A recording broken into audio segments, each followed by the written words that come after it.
Ross the Breeze. I'm the Commodore of Island Yacht Club for 2022. We've been holding these virtual events all throughout the pandemic, and now we've really just got a great knack for it, so we're going to keep on going. I am a boat owner myself. I own a Santa Cruz 27. It's a pretty racy boat called Medusa. And believe it or not, I only started keelboat sailing in 2018. So a lot of this that I'll be covering tonight is actually still pretty fresh because I've gone through that story. I'm living that story right now of being a sailor who really just wants to get out and get more involved in the sailing community, but not necessarily has had all the resources in the world to make that happen. So if you do want to follow me, I'm on Instagram. It's Yarcat, it's like Pirate Cat, and I post my sailing adventures there. I should note that the bottom right, that was me when I first started sailing as a dinghy sailor at the age of 11 in Sydney Harbor. I had really long hair back then. Maybe one day I'll get to that state again, but who knows? It's going to take a lot more nutritious eating than I currently enjoy now.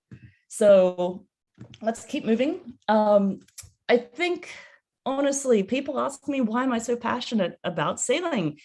And I wrote a blog post the other day about this where the thought just came to me, of all the things that I've done in my life, really, it is the most addictive thing. It is the most community-oriented thing. And it is the thing that will have your heart against your ribcage thinking, oh my God, I am living today. Like, honestly, sailing will do that for you, either through just the pure joy of being in the outdoors, seeing your will expressed in how a boat moves, enjoying sailing with other companions. That's actually a really emotional thing for me too. And even just through the act of learning and expanding yourself, I promise you that you will find sailing to be just an incredible experience if you haven't already felt that feeling already. And the question is like, okay, well, who should be out then? I mean, is it just people that can afford to buy a boat? Is it, a couple of dudes that you see at the yacht club? Who should be out sailing? And my answer to that is literally everybody. By the way, I'm going to be showing you a lot of pictures throughout these presentations. Most of the pictures, I've actually taken them personally. These are all my sailing companions. They're, a really great multiracial group. Different age groups, friends, people I've met through different organizations. The fact is that sailing doesn't discriminate. The sport itself does not discriminate. It's other structures around it that may, but part of what I want to do as a sailor and as someone presenting to you tonight is just show you how we can overcome a lot of those preconceptions and those structures that exist to participate in sailing as equals. So my answer, we should all be sailing. So, for the folks here who might just be starting their sailing journey, how do you get involved? Well, first of all, I really recommend learning to sail. For some people, this is something that they have taken for granted. They were born in the East Coast and just hung around boats and, their grandpa had a boat. For a lot of people, including myself, it's something that we've actually had to put a lot of discipline and just, holding our heart and our chest moments into, because especially as an adult learner, sometimes you can find yourself doing things, learning things that are new or experiencing things that are uncomfortable. There are a lot of reasons anyway why you should really just go to school, because it gives you that discipline and that focused understanding of really what you need, the tools you need to become a successful sailor. One of those successful tools is just understanding the language of sailing. If someone tells you to pull on a line or use a tiller or, go in front of the mast or do whatever they tell you to do, that's something that, for the reasons of safety and also just for the enjoyment of everyone around you, these are all terminology that we should be all very familiar with. We should also know how a boat works, the physics, the basic physics of seaman, like operating a boat, and, knowing how to react when certain things happen. And that all feeds into basic safe boat handling. What does it take to become a good skipper, a good responsible boat owner? Well, those are things that some things may be purely common sense, but a lot of other things you would learn, I would say, first through a sailing school and then through your own sailing practice. Other reasons why you go to a sailing school really to learn are social. For instance, I met friends who are sailors and continue to be sailing buddies of mine through my early experiences at Treasure Island Sailing Center. That's really cool. I mean, it's especially great when you find yourself amongst peers and you're all going through the journey together. And, because you have different experiences, you can swap notes and not be judgmental. And so being part of a sailing program where, people are at the same level as you can be really, really beneficial and give you a lot of comfort. As I mentioned, there are opportunities out there to sail that you might not know about. And so having a good instructor, he or she may tell you, well, okay, well, you want to go sailing. I heard there's a beer can race at this club on a Wednesday night. That could be really convenient for you. And that could be absolutely mind-opening. And so especially like when you start getting invitations, you'll find that a lot of the time it's purely through the grapevine. Just being involved in a sailing school will help you there. Other things too is just, again, I talk about safety, and I think safety is a really big factor in sailing. Every time you go out on the water, you're not just responsible for yourself, but responsible for property and other people and their property too. So learning to become a safe and confident sailor is really what the aim is, especially if you do plan to take out others. And then finally, I know that there are people here that are interested in chartering. And although it isn't necessarily the only route to being able to successfully charter a boat, it does always help if you can, say, go to a place like you want to go charter in Europe or whatnot and say, hey, I have my US sailing bareboat or ASA 104 or, whatever it may be, YRA, something or other, depending which country you're in. And often that inspires a lot more confidence than just turning up to the chartering offices and saying, hey, I'm here. So, in all, I hope that you understand there are some good reasons to get a more formal understanding of sailing and basically the systems around it. And going to a sailing school is the number one. So the other thing is too, I watch a lot of YouTube. My husband watches a lot of YouTube. YouTube is great. It's especially great if you want to learn to do boat maintenance, but the number of people that I see in social media and Reddit who I've watched stuff on YouTube and now I've bought a boat, and I've just gone, oh gosh, that's going to be a wild ride. The reason why I say don't just jump straight into sailing from YouTube is, I read this great story the other month about one gentleman who somebody told him that sailing was good and his heart was into it, and he went and bought a boat. And he tinkered on the boat for about 3 months. And then he finally said, okay, guys, he found some friends and said, let's go sailing. And the boat went out, it went into the slot. Of course, it did what it does in the slot and started to heel. The guy was absolutely terrified. He wasn't necessarily putting together what he'd read in the books with the reality of sailing, which is that it's wild and wet and fun and, unpredictable sometimes. And after that, he never went out again. And I thought to myself, oh, gee whiz, well, that's an expensive mistake to make. But, if maybe he'd be in a position where he'd, for instance, learned on a boat that was more suitable for the style of sailing that he wanted to do. Or if he just simply understood that healing is a natural part of sailing, then, maybe it would have been a very, very different situation. But the fact is, what you see on the screen is great. It's awesome that we have so much energy for sailing just from hearing from it from our friends and influencers and the people around us. But there's nothing like really experiencing it yourself, and especially experiencing new things amongst people who are maybe more experienced than you are. So sailing schools, please, everyone. Okay, so that all said, it'll be a real cliffhanger if I just said go out and learn to sail, and then I didn't actually tell you how to go out and learn to sail.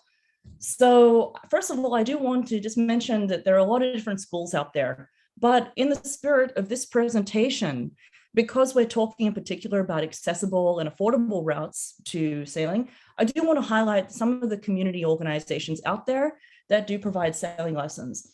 And I'm going to start off by talking about Adult Dinghy, because I don't think we talk enough about Dinghy, especially in the United States. I found that there's this conception that sailing a small boat is maybe something that kids do, where I come from originally, Australia. We've got a bit of a saying, which is like, it really does take a big man or woman to sail a small boat. And I feel to myself like, that's true. You are going to get wet, and it's going to be terrific fun, and you're going to be super independent, and you might have one or two friends with you on the ride. But, ultimately it's about you in the boat, right? It's, you're going to be spending more time sailing and less time worrying about your bilge pump. So overall, I wanted to highlight Alameda Community Sailing Center. We have Emily here, who's going to be speaking later about offerings there. She's a fantastic representative, and she's actually done a really, really cool thing. I'm sorry, I actually did update the copy here, but the thing is about this is that currently it's waitlist only, but we do have a special for people who are currently on the webinar who do want to join an adult dinghy program. It's only one weekend, so it's not going to take up all your time in the world. And as you can see here, it's actually like pretty affordable, especially if you bring a friend. But it'll give you basically the skills that you need to, launch off Alameda, on a small boat and have a fantastic time. So I'm going to be sending some details. I'm sorry I didn't put the details here on the slide, but we will be sending out an email after this presentation so that you can find out all about how you can get involved in adult dinghy. So the next thing, I guess you're wondering then, oh, here we go. I'm sorry, there it is, waitlist. And we only updated the second slide, not the first. So the second thing I should mention here is Adult Keelboat. And I mentioned this program because it's a program I went through. And so I can speak from personal experience, and this is with the Treasure Island Sailing Center. They're currently running classes. It's 2 weekends, and it's $600 per person for the 2 weekends. It's a great location, especially if you're based in San Francisco. Very, very easy to get to. And, being on the J24s, like the one pictured in the bottom right, will give you the fundamentals you need to really level up to bigger boats. The fun thing I should mention is that they don't use motors. So everybody who's like, where is my wonderful 40-foot charter boat that I'm going to be taking around the Bahamas? I want to start sailing on one of those. Well, hold your horses. These guys are super traditional, and actually it's awesome. There are a lot of folks that don't realize that you can sail away from the dock. You don't necessarily have to turn a motor on and make it happen. And this is the kind of sailing that you're going to learn with the Treasure Island Sailing Center. So again, terrific fun. Before you know it, you're going to be sailing to destinations like Angel Island. You're going to be learning, what you do during windier days in the bay. It's a really, really great program for giving you the confidence to progress as a sailor. So, all right. I should mention before we wrap up this section that there are sailing schools all around the bay. Some of them are not just sailing schools. They also provide things like, racing programs. They'll have a boat in the local beer cans. They'll, it's like a school like J World, you can get a spot on a boat to go to Hawaii as part of a larger race. And that's extraordinary too, To my knowledge, they're all offering a very high level of basically high quality tuition. They are US Sailing or ASA schools. And I won't go too much into the difference here. That is to say that you will come away with a certification that allows you to progress to future courses, or potentially go to a chartering office and say, hey, I've finished bareboat now. Can we talk about renting a boat? So it's not an exhaustive list. I probably will get some shade at some point for not mentioning one or two schools, but I jump in chat by all means if there's any other schools that I should be mentioning here. tonight. So the big question is, you reckon you can sail? And this is the big question, now what? And it's a question that came up like pretty hardcore when I finished my basic keel boat at Treasure Island Sailing Center. Basically I was like, okay, well, I've made the upgrade now. I understand how to use a boat, how to operate a boat fairly successfully now. But I'm probably not at the point yet where I could just go buy a boat. I don't think that's for me yet. Effectively, I really do feel like I want to spend more time with experienced sailors before I start doing anything too adventurous. This is often the falling off point that people have, and especially when you talk to people, say after Island Yacht Club's Women's Sailing Seminar, sometimes folks are like, yeah, it was a really great seminar. I had a great time sailing around, but I probably won't be sailing until, next summer when I'm going to, do a trip in the Caribbean. And that's great, but you're like, no, don't stop now. Just keep going. Just keep going. If you want to really enhance yourself, I don't believe you should be limiting your sail time to that one charter that you do every 2 years. Like, there's more we could be doing in between. And so, there are a few things here. I mentioned, I'm only doing the sailing because I want to be ready for this, charter that's going to happen in a few months. Yeah, okay, that's one good reason why you should really learn to sail. Absolutely, for that sort of readiness. But for those who are like, okay, well, I want to sail more. How do you do that without going broke? Or, how do you do that if you don't necessarily have that community around you, that structure around you, those friends around you? And really, how do you do that if, you do have abilities which may be different? It's one of those things where, you might not be the tallest or the strongest person in the world or whatever it might be. You might be like, oh, those people doing really sporty J24 sailing, that's not really my style. I want to go try something different. There's a lot of reasons why you might want to just sort of sail a lot, but sail in a way that's appropriate to your abilities. So let's keep going. I'm going to talk about, first of all, cruising. From the point of view of, hey, if you do want to go cruising, there are opportunities in the Bay and beyond. First of all, I have to say a big shout out for Latitude 38 and their crew list. I've actually gotten a lot of rides through that. More racing rides, but they do have a dedicated cruising section that's more for like, hey, we want to go out in the Bay next week. Do you want to come along? Hey, I've got a delivery. I'm looking for crew. And so that's one thing I'd recommend jumping onto. It's totally free to be part of that. So I'd say get on the crew list and be honest about your experience, but you'd be surprised, the calls and the text messages that come through are usually pretty high quality from that. If you do feel like going out the gate, then consider around November, there's the Baja Haha. It's basically cruisers rally, I should call it, from San Francisco all the way down to Cabo San Lucas. It's a bit of a floating party. There are fun stopovers. People want to just hang out and meet and enjoy the fun of sailing. So that's also a good entry point to see. If you do have 2 weeks off, then that's something that you should consider doing. But I think also it does pay to consider joining local sailing clubs and associations as well. And what people might not know is that, yes, there is your local yacht club, which is super convenient and awesome. But there are also associations out there that are aligned to very specific interests. For instance, I had a friend talking to me the other day about the Barbary Coast Boating Club. It's an LBGT association. And they meet actually at Ensign Yacht Club once a month, which is awesome to know. That's great. I didn't even know, like, hey, that's awesome.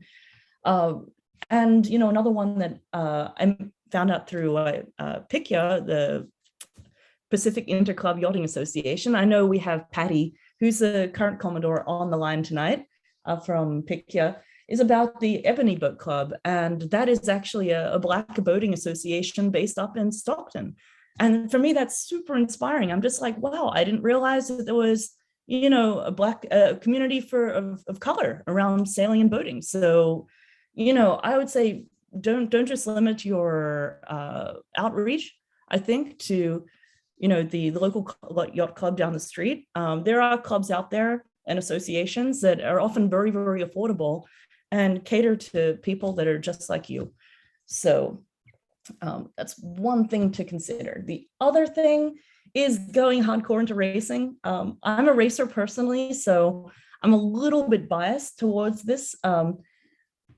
First of all, you know, I have to say, like, there is no way to learn as quickly or get as much sailing variety as racing. Racing is awesome. You know, it's often, you know, a lot of people and women sailors go, oh, well, you know, we've had this bad experience and whatnot.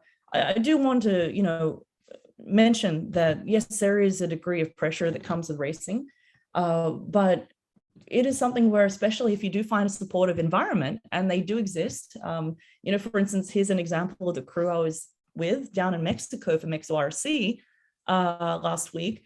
And it, you know, we had all just sort of pulled together. The first guy's from Chicago, I'm from Alameda, and then Tarly and company, they're from like Denver and Seattle. And, you know, like, it's one of those things where getting yourself on a racing crew will often get you amongst a really diverse group of people that can bring all sorts of great experiences together, and provide you with a great variety. So, you know, how do you get into racing? Well, again, I'm going to mention Latitude, which is great. Again, yacht clubs and associations, and just making yourself super noisy.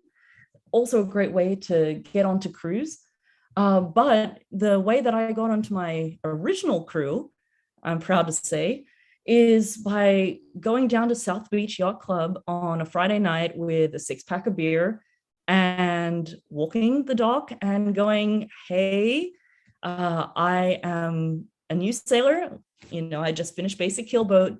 Can I please help you tonight in the race? And the first boat I asked was one called Savoir Faire.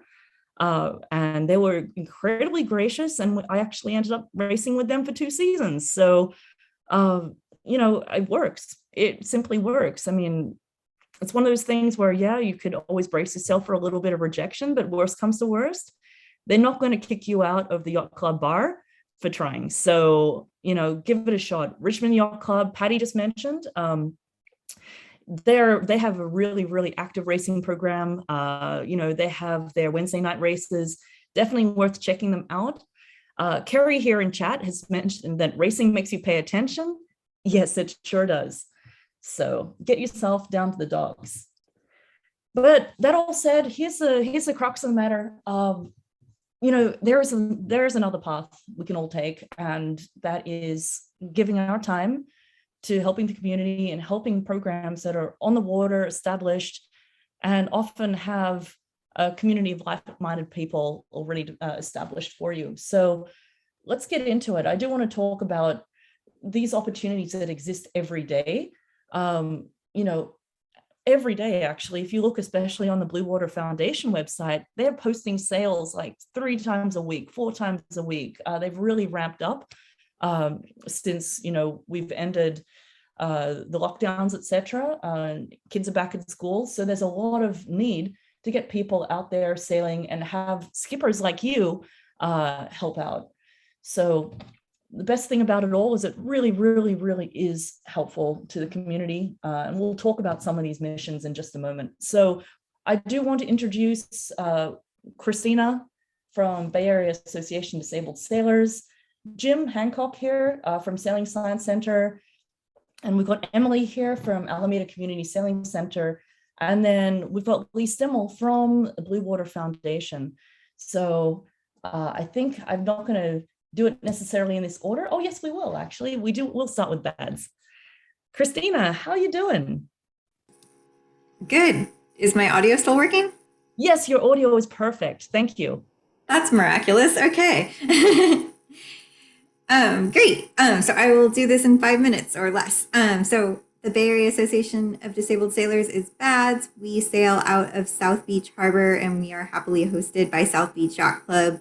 We're over in San Francisco, as you can see in this picture. We sail in McCovey Cove in our small boats on Saturdays. Our mission is to make sailing accessible to people with disabilities. And our focus in doing that mission is to focus on complementary abilities. In other words, you can put a person who knows how to sail, who has a lot of physical disabilities, with a person who is able-bodied but may not know how to sail, and those two people can safely go sailing in San Francisco Bay, and it's pretty fun. So that's where kind of volunteering comes into play. So if you go to the next slide,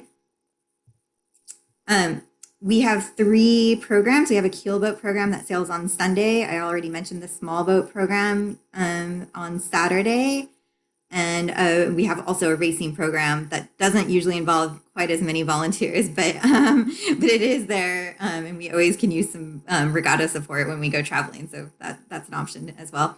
So you can see in the top and also the previous slide, there's these colorful little small sailboats. They're especially rigged for people with disabilities. So somebody like me, you can't see me, but I have no use of my arms and legs, and I can sail independently in one of those boats. But when I do that, if the equipment fails, we need a chase boat. So you can see in the top picture, there's a chase boat behind. That's actually South Beach's chase boat, but we have similar, less fancy ones that we use for our program. And so we can use volunteers for helping folks like me and other folks with disabilities getting in and out of the small boats. We could use folks who drive chase boats and make sure that the people on the water are being safe, and if equipment fails, they can do on the water repairs. So that's the small boat mostly, small boat program mostly. On Sundays, we have our keelboat program. So if you go to the next slide, maybe, I think this covers, I obviously reviewed these slides in detail because I know what's going on here. Our keelboat program, we have 4 keelboats ranging in sizes from 20 feet to up to 41 feet. And so as any boat owner knows, boats have holes and need to be repaired constantly. And so we need a lot of maintenance support. We are an all volunteer organization with 0 staff. So we really, really rely on volunteers. So you can see on the left side, chase boat I was mentioning, middle slide is just somebody repairing a leaky window. And then on the right side, when we go out sailing on our keel boats, this is how we get folks who can't walk on their own into our boats. We use the boom and the existing structure of the boat to get folks on and off. So we can use volunteers to do that. This is one of our sailors who's a little bit on the bigger side, and it's awesome to have the lines and pulleys to help make that an easier hoist and safer for him as well. So you can go to the next you can go to the next slide, I think. I'll go over this. Here's just more pretty pictures of boats. Those are our small dinghies. They can handle up to, they can handle 20, 25 knots of wind, no problem. They can reef, and they're amazing. They have weighted center boards so they don't tip over. Here's some information. I just thought I'd finish my presentation with all the info links. You can find us on social media, and you can email us at info@bads.org if you want information. But there's a volunteer page at bads.org/volunteer that has basically a link to the volunteer forms. But basically, we could use volunteers, especially in our small boat program. It's a lot of fun. I know people who have come into BADS as a volunteer and are now captains and professional captains. So you can kind of do it all with BADS. And we welcome you to come sail with us. That's all I got.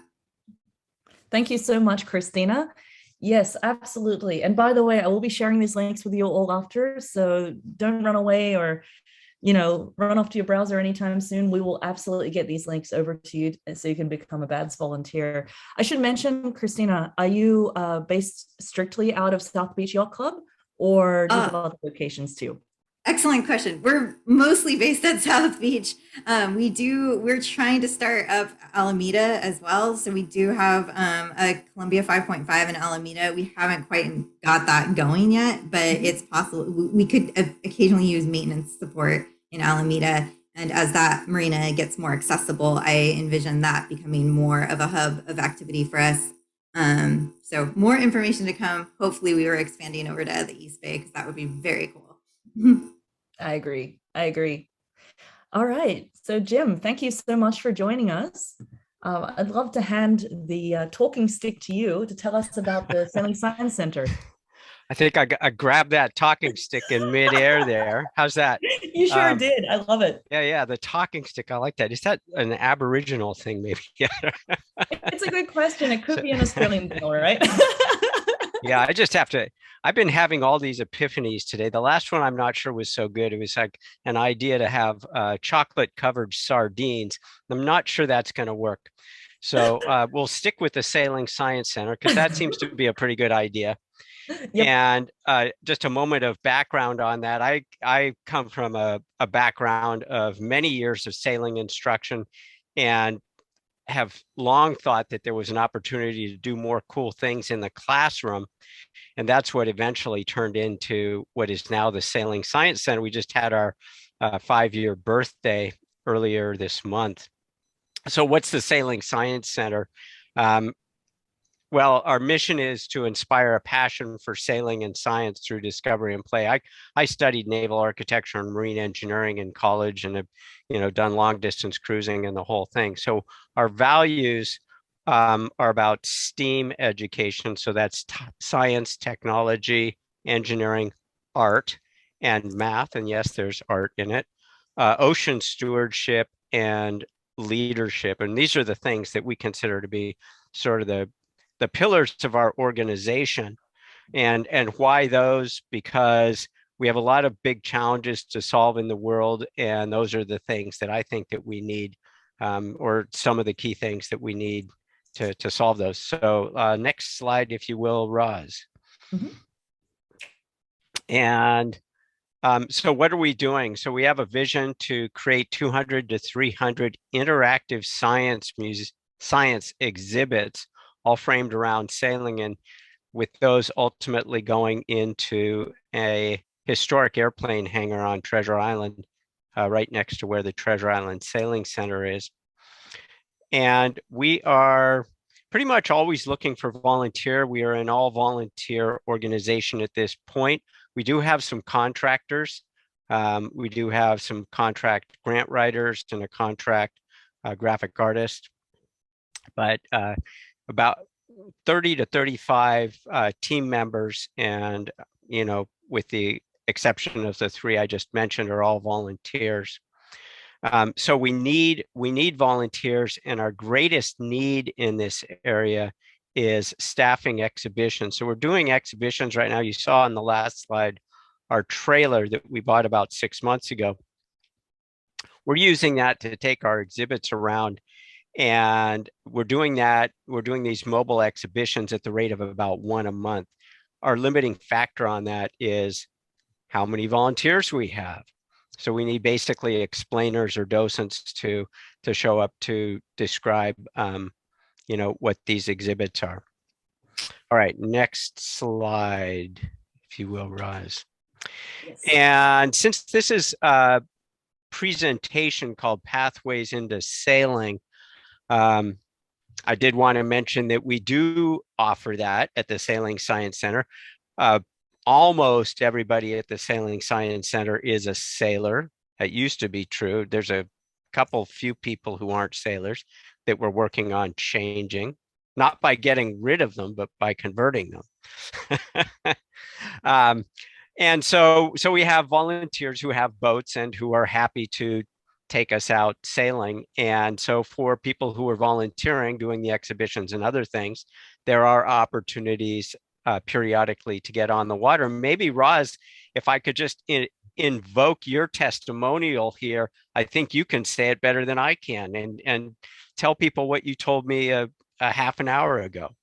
Oh goodness. So I was talking to Jim just before this, when we were doing our little tech check and rehearsal, about how I was really, really fortunate to, initially meet Chris Davis through the Treasure Island Sailing Center, but then establish that friendship with him. And by the way, this name might not be familiar to all of you, but he is the Rear Commodore at Stimmel Yacht Club this year, which is terrific. Very, very friendly guy. He actually got me into millimeter sailing. I see Peter Vesey in chat has mentioned the millimeters. And they're little boats that are near and dear to my heart, even though I don't have much experience with them. I love them. But these were all opportunities that I got through meeting Chris and establishing that relationship through the Sailing Science Center.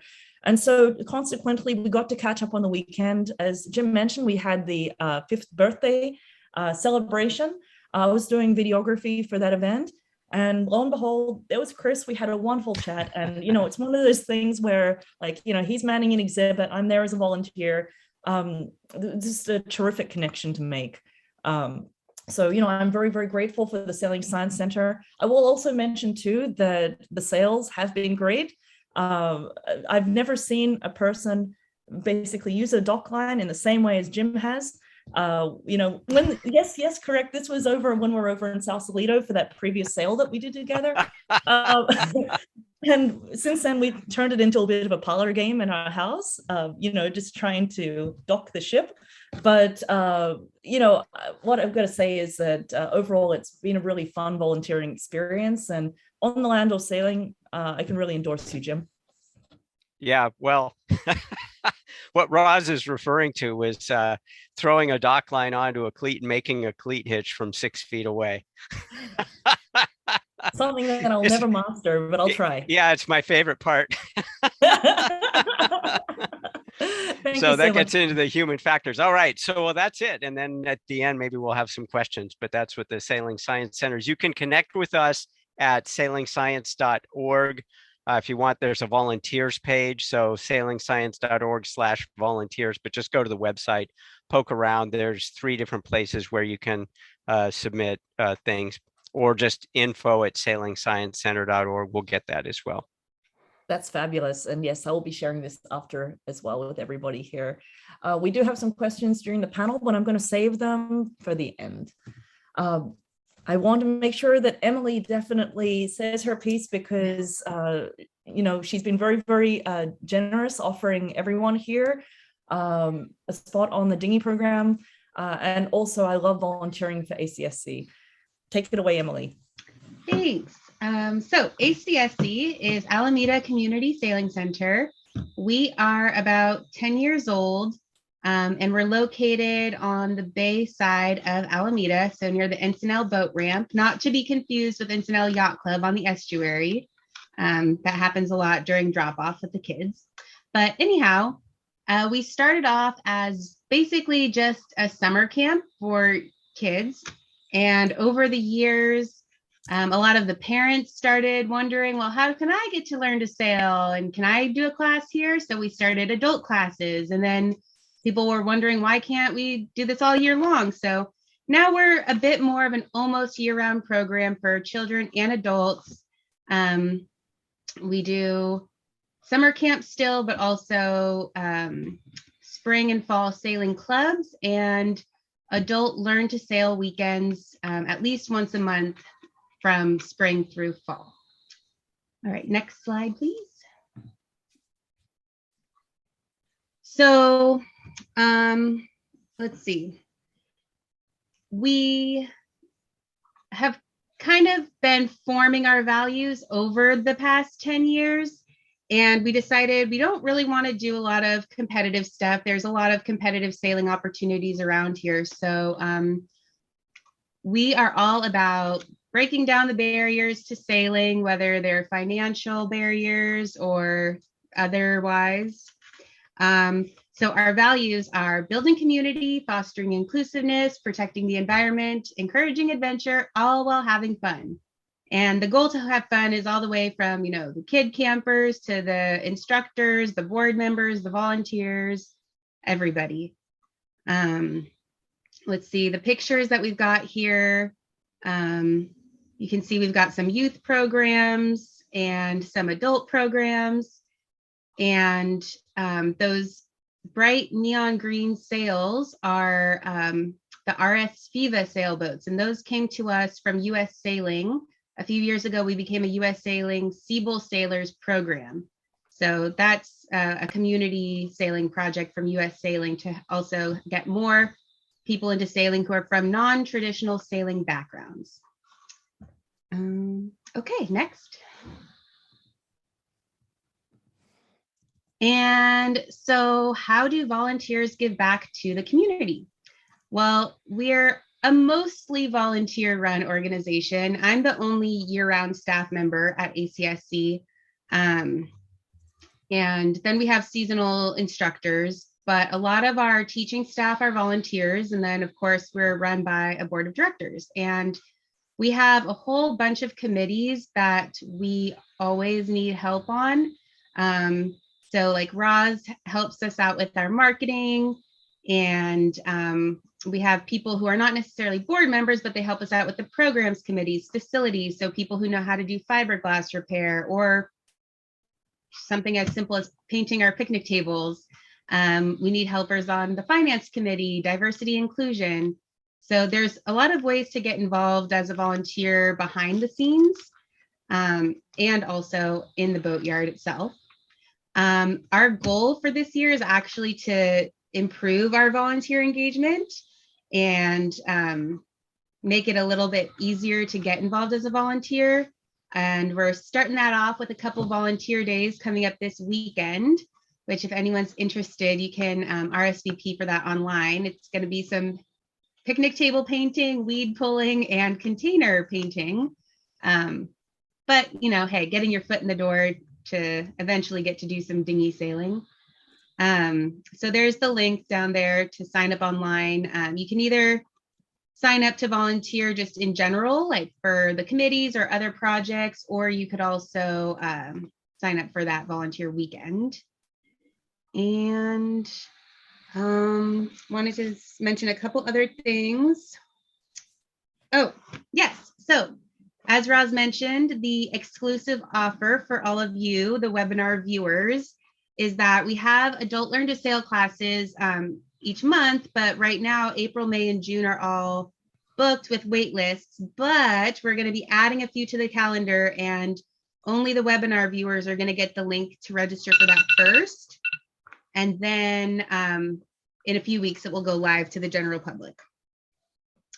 And that's all I got. Thank you so much, Emily. That's awesome. Thank you. I'm hoping to join the volunteer effort this Saturday. I've got to get my backside into gear and RSVP. I'm doing another on the water activity. I'm going dragon boating until about 11 o'clock noon. So after that, I hope I can just come on. Weed pulling is way more fun. No, I'm going to tell you, anything to develop the upper body strength. That's my principle as mast/bow this season. I've got to work on it. So weed pulling is right up my alley. Thank you so much. Finally, I'd like to invite Lee to the stage. Lee, hello. I'm going to just ask if you can unmute and take it away. First, I really like the other organizations. I want to volunteer for all of them. Blue Water has a long history with BADS, by the way. We've shared a lot of volunteers back and forth. And if there is any better sailing program on earth than BADS, I don't know about it. So it's always a pleasure to see you and interact with you. Blue Water Foundation, we're all volunteer. We've been around for 32 years. We own two 46-foot open ocean racers that we use for our programs. We also have access to a Hans Christian 43 and recently an Olsen 40 that's going to be part of our racing program. Let me just describe our programs, and I think what we are about will be clear. We have three basic programs. One is San Francisco School District. We take every high school and every middle school out sailing. It's like a field trip. They usually go out on Golden Bear, which used to be Bravura, which is a Transpac winner from back in the 80s. All the kids that sail with us work the boat. We have no passengers. We use a mentor-mentee system so that they have someone who is working with them to learn the boat. That program began in cooperation with the San Francisco Police Department. They wanted to have their officers interact with kids off the streets, get to know each other as human beings. And my favorite story about that came from one cop who was on one of the sails, and he was making an arrest, and he did it badly. He didn't have backup. It was dark. He was trying to arrest two kids. Suddenly he was surrounded by a crowd of about 40 of them, and it was getting really ugly. He had called for backup, but it wasn't nearby. He was reaching for his gun, and he heard a voice from the back shout, "Hey, he's all right. He was sailing with us." And the cop said within 1 minute, he was alone. He was utterly alone in the dark. He had never seen anything like it. So it works. You become a human being, even if you're a cop working with these kids. We also have community group programs, and that's working with existing organizations like Youth Alive, Huckleberry House, Project Avery, which is an organization that has kids with incarcerated parents. Those are usually weekend sales or one-off, maybe twice a year, and that can be on any of the boats. And then we have the real intense sales, which are the probation department. These are incarcerated kids. These are gang kids. And quite often they're very dangerous gang kids, and they're brought out with the probation officers. And you see these kids walking down the dock, and you would cross the street to get away from them. They get on board, they're children again. And they are by far the best natural sailors we work with. It is astonishing. I once asked one of them, "How come you kids learn so fast?" They learn much faster than any of us learn to sail. And he smiled at me and he said, "You know, a boat's crew is a good gang, isn't it?" And think about it. Hierarchy in a dangerous place, working as a team, using your skills, using your strength, making it work. And we have a graduation for them where they invite their friends and family. They take their parents out sailing. It is really an emotional experience. And we've been doing that for 12 years. And the connection is what counts. Sailing is our tool. What really counts in all this is the connection. They want to connect to someone who wants to work with them. And one point that several of you made is that the experience of sailing is extremely emotional, intense, and connecting. You form a bond with your crew. It works with kids. It works with them. Yeah. So when a volunteer wants to come in, they can decide what program to go in. We have a certification program where we are required to have 2 captains and 3 certified crew on every sail with children. That's just a checklist we go through. We have people who are captains who didn't know how to sail when they joined us, because what matters to us is you want to work with these kids. You want to show them what's out there. You want to show them what we call the wind and the wonder. If you want to do that, you just start sailing with us, because we have a lot of very good sailors. We will mentor you the same way we mentor kids. So I'll tell you, if you haven't been to jail, you're not going to learn as fast, because no one learns as fast as these kids. We have live MOB practice, or we now call it COB, crew overboard drill, where we actually throw one of our members in the water and we practice bringing them up with the life sling. And we've been doing that for 15 years. I personally have been rescued over 200 times. We can get someone from the water on board within 3 to 5 minutes. And with our probation classes, we have the kids do it. And I can't tell you the difference it makes to the kids to see an adult jump in the water and rely on them to save them. It changes the whole feeling of what's on board. I've learned so much from these gang kids. It's just a whole different world. And I'll bore anybody who wants to hear about it at length about it. They live in a war zone. One thing you should know about them, a third of them are dead within 2 years. 1/3 are dead within 2 years. We've never been in a war with that level of casualty. And that's 5 or 10 miles from where we're all sitting right now. Right now. So sailing helps them. And we have scholarships and we have internships that we factor into it to try to get them off the streets and away from that. The reason we've been able to exist for 32 years is people want to help. And I'll tell you right now, if any of you went on any of these probation sails and started to interact with these kids, you'd be addicted.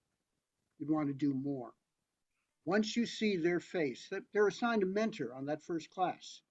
The first thing they ask when they come back for the next class is, "Where's my mentor?" And if you could see their faces, you'd be back for every sail after that.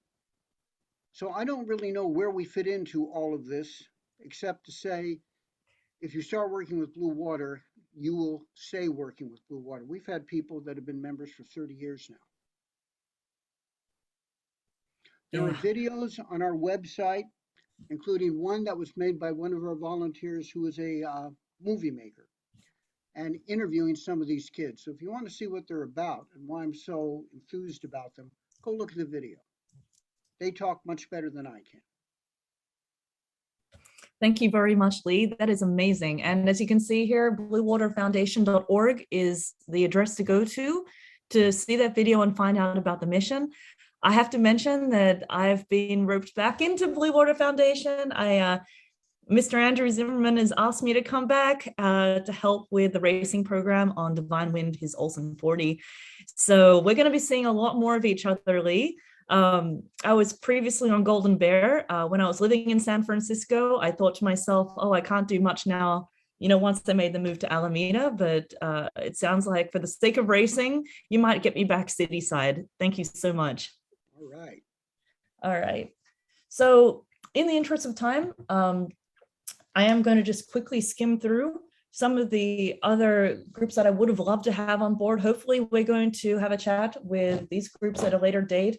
Sea Valor, I was just talking to Eric at Sea Valor yesterday about the amazing work he's doing. They have an incredible fleet of boats. They have they fly around in a helicopter too. They've got a women's sailing group. Somebody mentioned in chat earlier about women's sailing. And they are also looking at sailing their FAR 40 competitively in the Transpac as a team of veterans and first responders. So big props to them, and I'd love to get you to know them better at another presentation. We also have Pegasus Project, who are working with at-risk youth. Call of the Sea, who are based up in South Toledo. They have a lot of, they do sail regularly with young people. They have community sails as well. And then hopefully we have one of our volunteers here who is previously with the San Francisco Maritime National Historical Park, looking after their fleet. They have one boat in particular, the Alma, it's Alice Watts, I'm sorry, there she is. I can see her here tuning in. And she has some wonderful adventures to share on that boat from her time there on that boat. But we should keep moving on. I know that we do have this panel section here. What I'd love actually is I can see everybody's really engaging in chat, which is awesome. It would be great to have a continued Q&A in the chat whilst we do round things out. Unfortunately, we don't have quite enough time to do a live panel as such, but I will throw out one question to you all, just in terms of experience, because I know when I was first getting started, as a sailor, I didn't think that maybe I'd have that much to contribute at all. So I'm wondering if each of you, in the order from previously, Cristina, Emily, Jim, and Lee, just say a few words about, what sort of experience are you looking for in a volunteer? Thanks, Roz. We're looking for anyone who's willing to help people with different types of disabilities go sailing. So we don't need that person to be perfectly able-bodied. We don't need them to be great sailors or they don't even need to have sailing experience. We're willing to train folks. Just kind of the desire to help. And yeah, that's it. Jim. Yeah, as I mentioned earlier, what we're looking for is people who can help staff our exhibitions. And there was I think from Jill in the chat, a question about do we provide training? And the answer is yes. There's not a lot of training that's needed. What this looks like is you show up fairly early in the morning. We take an hour and a half to get the exhibit set up. And then the kids start coming for a couple hours, and you show them, how these things work. And then we have lunch, and more kids come, and then we pack the exhibits up, and the day's over. So that's sort of what that looks like. And periodically we'll do these sign up and sail events so that folks can get out on the water, and we do other social kinds of things as well. Great. For us, we need a lot of help, like I said, behind the scenes that doesn't require any sailing experience. And then if you're interested in helping out during programs, like with lessons, some exposure to dinghy sailing helps, but it's not mandatory at all. And you learn a lot as you go. I had never sailed a dinghy until I started working at Sail Alameda, and I learned the whole thing here. So, yeah. That's awesome. You wouldn't believe it. And finally, Lee. Well, except for the racing program, and you know what Captain Andy is like. Oh, yes. We don't need people with experience. You learn by doing. We teach the kids. You're standing there. After 4 or 5 sails, you'll start teaching the kids. The key is interaction with kids. That's great. Thank you so very much. And I'm going to give you guys a virtual applause. Applause doesn't sound great on Zoom, but please take it from the bottom of my heart. I really appreciate you all being here tonight.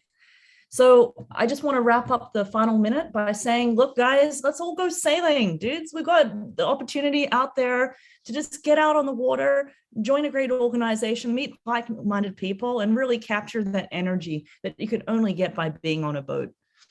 I'm going to just wrap up by saying there's a few opportunities to sail coming up this Sunday. We have our Island Yacht Club Get Out and Sail. It's ioic.org/get-out. And we're going to be kicking off with, it's going to be basically sailing speed dating. I had my speed dating tags just a moment ago. I wanted to show you guys. But the idea being that if you're a skipper and you want to go out that day, you know, you tick the box. If you're a crew member that wants to be on someone's boat, you tick the other box, and we'll try and get you guys all paired up so you can have a great afternoon on the water. Should also mention too that the Treasure Island Sailing Center has their opening day, April 16. There's a Alameda Community Sailing Center open house and barbecue on May 22. Yes, that's great. And then there's every year Cal Sailing has an open house. I haven't announced anything yet. And then there's the Richmond Yacht Club Sail a Small Boat Day that happens every year. And this time around, it's going to be November 5. So that's on the horizon. If you're looking for something a little more extended, that's simply a fun day of sailing, do consider the Island Yacht Club Small Boat Program. It's all you can sail for $500, and you get to sail this fancy Santana 22. If you go to ioic.org, you'll see some links there to Small Boat Program, and we'll get you in touch with our team. But apart from that, you may want to also consider boat partnerships. You see them pop up on Craigslist, or you might hear about a friend who just wants to share costs in their boat. That works too. Want to go the dinghy route? Alameda Community Sailing Center has their open sail Saturdays. I love it personally. I bought last season they're a pack of, how do I put it? Basically Saturdays. It was like worked out to be $20 a sail. And it's great. I mean, $20 to fool around on a laser for like an entire like afternoon. Incredible value. I mean, seriously, what better thrill are you going to get for $20 out there? So please do consider that. And then finally, we'll be announcing the Ioic Women's Sailing Center. And that will be starting September 30 this year. So a few months out, but it's always a landmark event for us. And we love gathering the women's sailing community there. Here, well, I should say here in Alameda. So that all said, thank you very much, everybody. I really appreciate you all tuning in. It's been amazing participation tonight. Thank you so much for posting links, for asking questions, getting involved. Presenters, thank you so much for sharing, these amazing organizations that you're at the helm of. And hopefully we're going to see everybody on the water and volunteering, hopefully, but definitely on the water.